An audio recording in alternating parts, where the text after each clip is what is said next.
নির্বাচনটি অনুষ্ঠিত হওয়ার জন্য যে পরিবেশ প্রয়োজন সেই পরিবেশ তৈরি করার জন্য রাজপথে সোচ্চার থাকবে এবং সচেষ্ট থাকবে।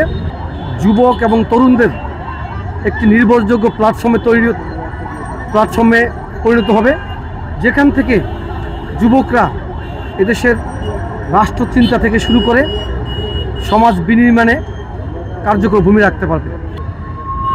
বাংলাদেশ জাতীয়তাবাদী যুবদল সারা বাংলাদেশের যে নেতাকর্মীরা রয়েছে অসংখ্য, তাদেরকে ধন্যবাদ জানাচ্ছি।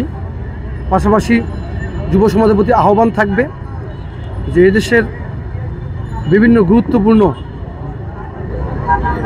রাষ্ট্র গঠনের ক্ষেত্রে তারা অনন্য ভূমিকা পালন করবে এবং রাষ্ট্রের সেবা কী করে জনগণের দোরগোড়ায় পৌঁছে দেওয়া যায়, এই জন্য আমাদের নেতা বিএনপি ভারপ্রাপ্ত চেয়ারম্যান জনাব তারেক রহমান রাষ্ট্র সংস্কার যে 31 দফা ঘোষণা করেছেন, তার মধ্যে একটি প্রস্তাব রয়েছে প্রতিটি নাগরিকের জন্য স্বাস্থ্যসেবা নিশ্চিত করা, অর্থাৎ উন্নত মানের স্বাস্থ্যসেবা নিশ্চিত করার জন্য 31 দফার মধ্যে একটি দফা রয়েছে, যেখানে প্রতিটি নাগরিককে হেলথ কার্ড দেওয়ার কথা প্রস্তাব রয়েছে।